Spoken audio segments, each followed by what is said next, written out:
dan sepertinya itu menjadi lebih ya, lebih bagus dan seperti kita dapat muri, Mas. Dapat muri ya. Ya. Yang ada di pikiran ibu saat itu pada saat kecelakaan. Oh, waduh, saya kalau membayangkan itu ya, Mas, saya mau nangis rasanya. Masih pingin ibu capai ke depannya? Wishlist saya ingin kembali mengajar. Kembali mengajar ya, Bu ya? Ya. Itu.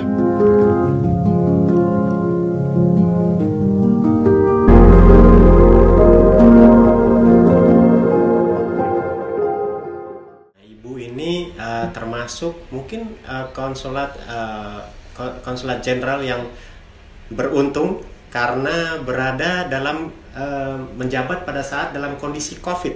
Yeah. Nah ini bagaimana ibu bisa transisi membawa konsulat dari yang terbiasa dengan in-person meeting dengan sehari-hari, kemudian semuanya menjadi borderless dan harus menggunakan banyak teknologi. Iya. Jadi ini akhirnya harus belajar ya, Mas. Harus ya? Karena kita tidak terbiasa dengan culture of digital. Culture of digital, ya kan? Yeah. Kita kan dulu digitalization of diplomacy. Oh gitu, oke. Ya? Yeah. Tapi sekarang kita harus belajar membangun culture of digitalization. Oh, okay. Pada akhirnya mau tidak mau kita harus menggunakan teknologi dan kita pakai Zoom, pakai virtual. Jadi ini yang sekarang ini artinya target program atau kegiatan tidak boleh berkurang, tetapi the way we do it yang berubah. Oke. Okay. Jadi how we do it tentu kita menggunakan Zoom, Blue Jeans, Cisco Webex, ya, banyak sekali software untuk communication dan akhirnya dari yang gagap teknologi sekarang udah alhamdulillah sekarang sudah mulai mengenal. Dan terakhir itu pada saat 17-an justru yang biasanya hanya mengcover Houston dan mungkin kota-kota yang dekatnya, akhirnya 17 Agustus kemarin bahkan dengan Zoom bisa mengundang artis-artis dari Indonesia langsung ya, Ibu ya. Betul. Dan sangat meriah. Mas ikut ya? Iya. Ikut ya? Dan nonton dan itu luar biasa dan sepertinya itu menjadi lebih bagus. Dan seperti kita dapat muri, Mas. Dapat muri ya. Jadi memang ada yang menarik teman-teman, selama COVID ini kami tetap mengadakan upacara bendera 17 Agustus. Tadi betul Mas Rio bilang kalau biasanya in person itu 17-an itu hanya diikuti oleh warga Indonesia yang ada di Houston atau paling enggak yang agak dekat itu dari Dallas atau dari Austin, San Antonio. Betul. Tapi sekarang bisa diikuti dari warga di Florida, dari New Mexico, yang jauh-jauh, dengan virtual. Jadi kita ada tetap upacara penaikan bendera, tapi yang lain itu mereka mengikuti lewat virtual. Jadi ini saya kira satu new normal kegiatan perwakilan Indonesia di luar negeri yang sudah borderless, ya kan? Dan yang lainnya waktu kita bikin acara Indonesian Festival, itu yang tadi Mas sampaikan, saya mengundang selebritis dari Indonesia, ada Ikang Fauzi, ada Mbak siapa namanya yang nyanyi Burung Camar, Vina Panduwinata, kemudian ada Cintami, Negara, sehingga kita juga bisa mengundang mereka dari Indonesia. Meriah sekali. Dan kita mendapat muri untuk kegiatan itu. Apa itu rekornya menjadi apa itu? Muri itu museum untuk rekor yang Jadi itulah kita lakukan selama 5 jam Indonesian Festival. Kita perwakilan pertama yang mengkombinasikan antara diplomasi kebudayaan dan diplomasi ekonomi. Jadi selain musik dan budaya tadi ya, itu juga ada batik kita tampilkan supaya orang bisa membeli batik. Kemudian juga ada tas kerajinan tangan UMKM kita undang untuk juga mereka bisa mempresentasikan produknya dan supaya bisa mendapat buyer di sini. Gitu. Jadi we combine antara diplomasi ekonomi dan diplomasi kebudayaan. Wah, luar biasa. Dan kita juga dapat satu penghargaan. Jadi sebelum COVID nih sebetulnya kita mengikuti acara di World of Nation di Jacksonville di Florida. This is the first time kita mengikuti KJRI Houston dan masyarakat di Jacksonville. dan kita Indonesia menang sebagai the best yang pertama untuk booth dan untuk promosi kegiatan Indonesia di acara World of Nation bulan Februari 2020. Wow. Maretnya masuk COVID. Jadi memang di bawah arahan Ibu Nana ini memang prestasi demi prestasi selalu timbul dan tentunya itu membawa dampak positif untuk negara Indonesia, image di mata dunia, terutama di Amerika Serikat. Dan kembali lagi nih Ibu, bahwa Ibu ini memang sebagai ibunya kita-kita nih warga negara Indonesia, tentunya kita selalu meminta perlindungan. Dan sebagai seorang ibu, pasti ada rasa sedih jika anaknya tersakiti. Jadi sebagai duta konsulat jenderal, ada satu saat di mana salah satu warganya mendapat eksiden dan harus ke pengadilan dan mendapatkan perlakuan yang beberapa orang yang dianggap tidak adil. Itu bagaimana Ibu perasaannya pada saat itu? Kasus New Orleans. Kasus New Orleans ini, jadi ada satu orang Indonesia, dua sebetulnya waktu itu mendapat kecelakaan di New Orleans, satunya meninggal, kemudian yang satunya ini luka-luka. Nah, yang meninggal ini kemudian 2 tahun kemudian, memang karena di sini prosesnya cukup lama ya, kalau untuk pengadilan dan sebagainya, itu ternyata dibebaskan. Ya, si penabraknya ini dibebaskan, sehingga saya kira ini sangat melukai hati Indonesia dan juga warga negara Indonesia yang lain. Nah, waktu itu kami akan berkunjung ke San Antonio karena kebetulan ada satu masyarakat. Waktu pengadilan terakhir saya di Indonesia, ada satu masyarakat yang menghadiri keputusan pengadilan tersebut. Gitu. Jadi saya ingin menanyakan bagaimana detailnya, karena kita waktu itu juga sudah bersurat ke Gubernur Louisiana, termasuk juga ke judge-nya mempertanyakan mengenai putusan pengadilan. Walaupun memang kita sebagai wakil pemerintah Indonesia tidak bisa terlalu jauh mengintervensi hukum pengadilan yang ada di negara lain ya. Tapi kami ingin meminta klarifikasi. Nah, pada saat itu ada satu juga warga negara Indonesia yang sudah lama sakit dan berada di rumah sakit untuk memperpanjang paspornya, tetapi dia tidak bisa ke KJRI Houston karena memang dia sakit, dirawat di rumah sakit. Nah, itulah saya berangkat menuju ke San Antonio. Ya, jadi 15 menit saya hampir tiba di rumah sakit di mana warga itu sedang sakit untuk bisa memperpanjang paspornya. Namun musibah menimpa saya dan staf saya serta supir. Kami ditabrak dari belakang oleh truk 18 wheeler, 18 apa tuh? Roda. Dan kami mengalami fracture di bagian kaki kiri. Kemudian staf saya juga ada retak di bagian dadanya. Jadi memang Tuhan memberi cobaan. Tadinya kami yang akan berkunjung ke rumah sakit, ternyata di situ kami yang dikunjungi oleh masyarakat di rumah sakit. Jadi ini salah satu pengalaman juga ketika kita berada penempatan di perwakilan, musibah itu bisa saja terjadi. Walaupun bukan kesalahan kami karena kami ditabrak dari belakang, tapi alhamdulillah saya sudah sedikit demi sedikit mulai recovery.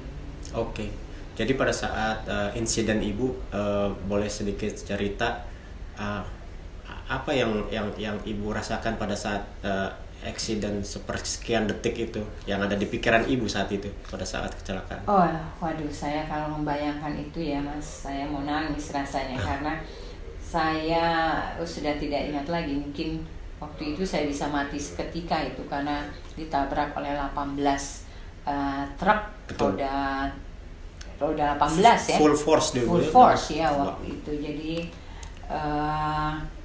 rasanya karena itu tahun terakhir saya lagi peak-peaknya kegiatan-kegiatan saya, puncaknya saya agak down sebetulnya. Ini Tuhan kasih saya cobaan yang besar. Barangkali saya memang harus istirahat. Harus istirahat. Saya tidak tahu apa yang Tuhan berikan, tetapi saya selalu bersyukur.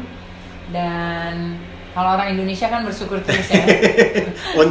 untung saya nggak meninggal gitu ya. Untung saya masih diberikan kesempatan untuk hidup. Iya, betul. Gitu ya. Jadi saya berserah diri kepada Allah. Saya masih bisa diberikan kesempatan juga, dan 1 bulan setelah kecelakaan saya mendapat kabar untuk menjadi duta besar Indonesia. Barangkali memang Tuhan memberi cobaan dulu pada kita, baru memberikan reward. Dan itu tergantung pada kita bagaimana kita menyikapi pada cobaan tersebut. Betul. Dan kalau memang Ibu sempat bertemu dengan yang driver penabraknya itu? Enggak. Ya. Jadi kalau memang Ibu bertemu, apa sih yang Ibu mau sampaikan ke penabrak itu? Saya mungkin akan mendengarkan mengapa kesalahan itu terjadi. Karena saya dengar dia juga tidak sengaja, ada sesuatu benda dari mobilnya yang jatuh, kemudian dia ambil, tapi dia tidak lihat di depannya ada mobil kita. Oke. Jadi itu kesalahan yang tidak disengaja. Tentu kalau dia akan sampaikan itu, saya akan memaafkan.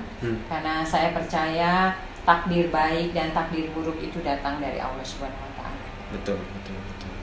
Nah, seperti yang Ibu bilang, setelah insiden tersebut, seperti bukunya Raden Ajeng Kartini, habis gelap terbitlah terang.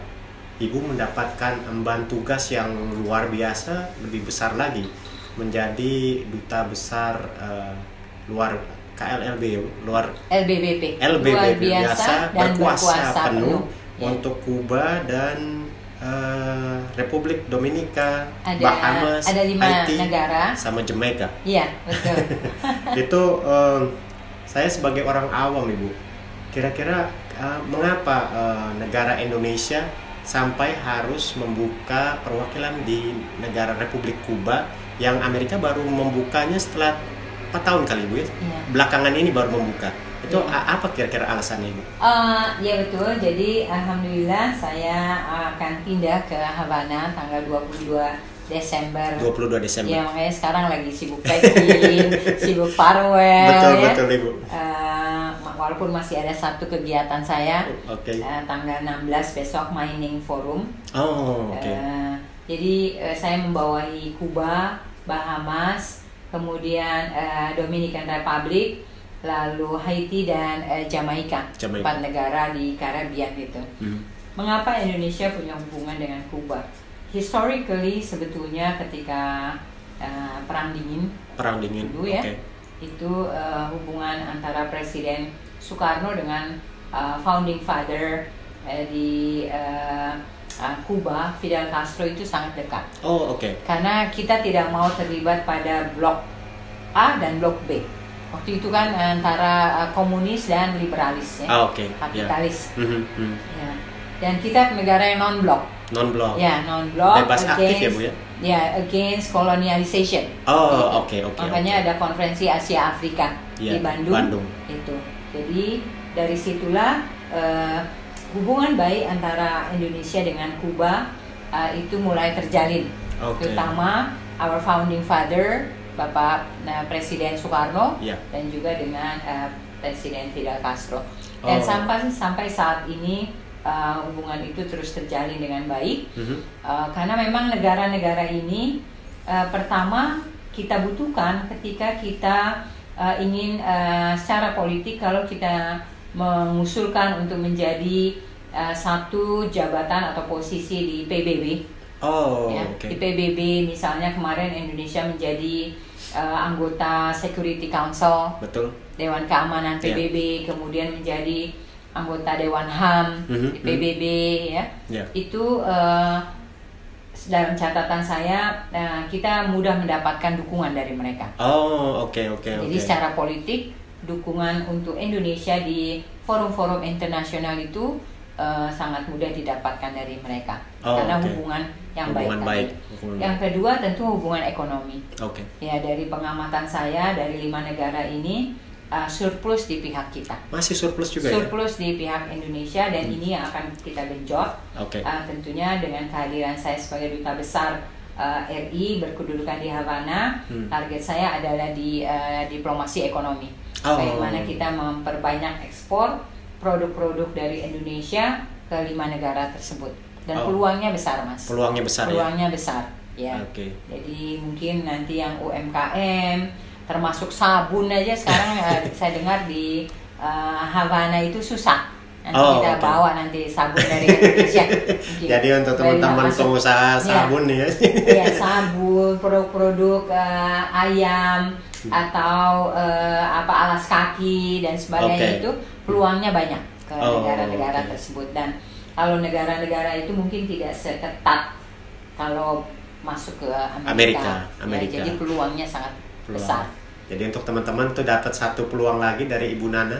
Semoga bisa dimanfaatkan dengan baik. Dan kalau Kuba itu karena memang masih di embargo dengan Amerika Serikat, kalau teman-teman lihat di YouTube mungkin ya, Kuba itu mobil-mobilnya sangat tua-tua ya. Jadi spare part untuk mobil itu diperlukan. Betul. Jadi itu juga ya salah satu yang saya akan perkuat nantinya. Termasuk terutama sebetulnya dari 5 negara itu Dominican Republic yang sangat kuat ekonominya. GDP-nya mereka setahun itu $20,000. Jadi ada 2 kesempatan kerjasama untuk di bidang oil, energi. Yang satu lagi mereka ini membeli kapal pesawat kita dari PTDI Dirgantara Indonesia. Ada 3 pesawat tentara angkatan udara di Dominican Republic yang akan kita lakukan untuk overhaul dan maintenance. Ini juga akan tentu menyumbangkan devisa bagi negara Indonesia. Betul. Dan Kuba itu ini yang Dominican Republic. Itu Dominican Republic. Kalau Kuba ya itu tadi ekspornya mungkin yang akan kita perkuat sana. Termasuk kalau Kuba ini cukup sangat kuat untuk medical sector dan farmasi. Jadi kerjasama untuk yang vaksin, farmasi ini juga akan saya perkuat. Termasuk juga untuk sport diplomasi. Karena memang Kuba itu terkenal dengan tinjunya. Betul, dengan tinju dan juga dengan baseball, senam juga ya Bu. Oke. Nah, Ibu ini menjadi duta besar Republik Kuba dan beberapa negara kepulauan. Sebagai jenjang karir di Departemen Luar Negeri, duta besar itu salah satu jabatan yang termasuk puncak-puncaknya nih. Alhamdulillah. Ini untuk Ibu pasti Ibu kan seorang manusia, masih ada keinginan wishlist Ibu pribadi yang masih pingin Ibu capai ke depannya? Wishlist saya ingin kembali mengajar. Kembali mengajar Ibu ya? Itu memang passionnya Ibu ya? Jadi saya saat ini masih mengajar. Jadi memang COVID ini blessing in disguise. Ya, selain kesibukan saya menjadi konjen, saya juga meluangkan waktu untuk memberi sharing ilmu yang saya miliki. Saya sekarang ngajar online juga di salah satu universitas di Indonesia, Mas. Di Indonesia Ibu. Di Indonesia. Borderless ini bikin Ibu bisa ada peluang. Jadi bisa ngajar online juga. Jadi is my spare time. Saya ngajar online seminggu cuma 2 jam. Apa yang Ibu ajarkan? Yang saya ajarkan sekarang diplomasi publik. Di Universitas Paramadina. Untuk S2 jurusan diplomasi. Dan ini bagian dari saya untuk sharing pengetahuan, pengalaman yang saya miliki dan berbagi ilmu lah. Oke. Wah, luar biasa ini. Ibu memang saya misalnya seperti agak bingung kapan Ibu bisa beristirahat. Kayaknya padat terus. Nah, ini Ibu sebagai memang passionnya itu Ibu sebagai pengajar karena background guru dan ternyata Ibu sekarang mengajar online 2 jam setiap minggu Ibu ya? Setiap minggu. Nah, ini pasti banyak teman-teman yang punya mimpi atau cita-cita mungkin menjadi seorang diplomat. Nah, setiap ibu mengajar, apa sih yang ibu tanamkan kepada para calon-calon diplomat, gimana agar bisa menjadi berkembang, berkarir di Departemen Luar Negeri atau sebagai seorang diplomat? Ya, yang pertama, networking is very important. Networking, oke. Okay. Karakter is very important, ya. Respect to the seniors. Senior. Itu juga salah satu bagian yang saya kira penting. Smart is good. Tetapi yang paling penting adalah networking dan juga respect to seniors. Oke. Itu saya kira juga satu karakter yang harus dibangun ya. Oke. Sebagai seorang diplomat. Ya. Jadi banyak nih junior pasti banyak yang minta ini ibu ya, apa namanya, tips-tips dari ibu ya. Tips saya kira sharing lah. Sharing ya. Sharing.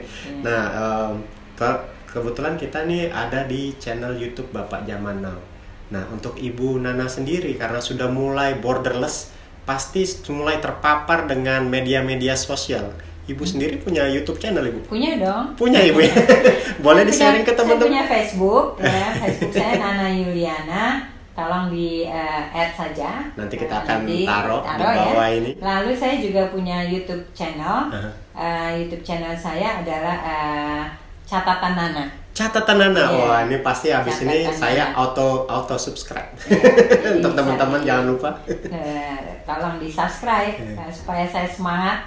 Tapi memang belakangan ini saya baru mulai untuk yang YouTube-nya, YouTube channelnya. Jadi cuma baru beberapa. Bisa dilihat, tetapi nanti kalau di Havana saya akan mulai lagi. Wah, itu luar biasa karena memang itu salah satu. Jadi tolong diikuti ya. Walaupun masih terbatas, tapi kalau teman-teman nanti dukung, subscribe, ini memberi semangat buat saya untuk terus sharing apa yang saya lakukan dan apa yang saya alami. Mantap.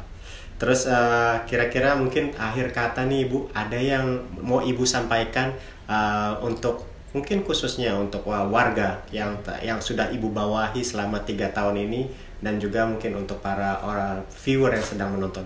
Ya, yang pertama tentu kalau untuk masyarakat Indonesia yang ada di Amerika Serikat ini, saya berpesan satu, jaga persatuan dan kesatuan Indonesia, karena bagaimanapun your blood is Indonesian blood, whether you are still Indonesian atau sudah Amerika.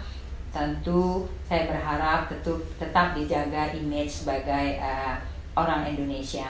Kemudian yang kedua, bantu Indonesia untuk ekonomi. Kalau bisa membantu lewat ekspor, kalau tidak bisa mungkin membantu melalui promosi makanan kita atau pakaian kita.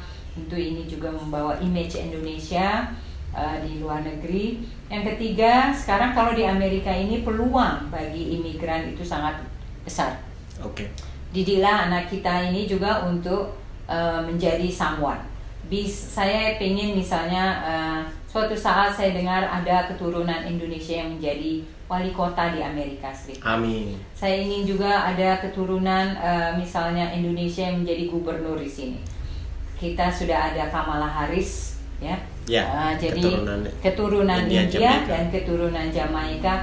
Why not one day, ya, Vice President or even Presiden keturunan Indonesia? Why not? Amin. So didik anak kita sebaik mungkin, tetapi nilai keindonesiaannya tetap dipegang, sehingga ini akan membantu diplomasi Indonesia ke depannya. Saya kira 3 hal itu yang saya ingin sampaikan. So terima kasih Mas atas bincang-bincangnya. Wah, saya agak merinding karena saya sebagai masih warga negara Indonesia tentunya ya berharap bahwa, karena kalau kita lihat saat ini di Amerika, bangsa Vietnam, India, dan Korea, South Korea, itu mereka sesama seperti kita, Asia, tapi mereka luar biasa super power, dan tentunya seperti yang Ibu Nana sampaikan, kita berharap bangsa Indonesia, entah WNI ataupun sudah menjadi citizen of Amerika, bisa membawa nama baik. Saya kira berbuat untuk Indonesia tidak hanya di Indonesia saja, Mas. Betul. Sekarang ini sudah globalize, ya. Dubes Amerika yang ada di Indonesia yang baru ini keturunan Korea Selatan. Oh ya, South Korea, betul. Jadi kita akan bangga kalau orang Indonesia ini juga bisa mengambil peran-peran di negara lain. Jadi nasionalisme itu menurut saya tidak dibatasi dengan tempat. Saya setuju.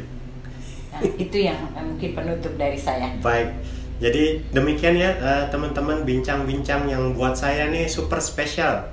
Dan saya sekaligus mengucapkan selamat bertugas untuk Ibu Nana sebagai Duta Besar Republik Kuba dan beberapa negara kepulauan.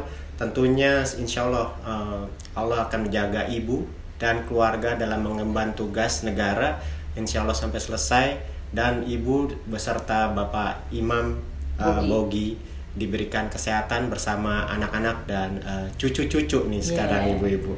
Jadi demikian teman-teman, terima kasih ya udah menonton ngobrol kita kali ini bersama Ibu Nana. Seperti biasa jangan lupa subscribe, like, dan berikan komentar. Dan jangan lupa bunyikan loncengnya biar channel Bapak Zaman Now #makin grek. Wassalamualaikum warahmatullahi wabarakatuh. Bye-bye. Waalaikumsalam, bye. Support dan doa selalu. Amin. Dari semuanya yang menonton. Yes.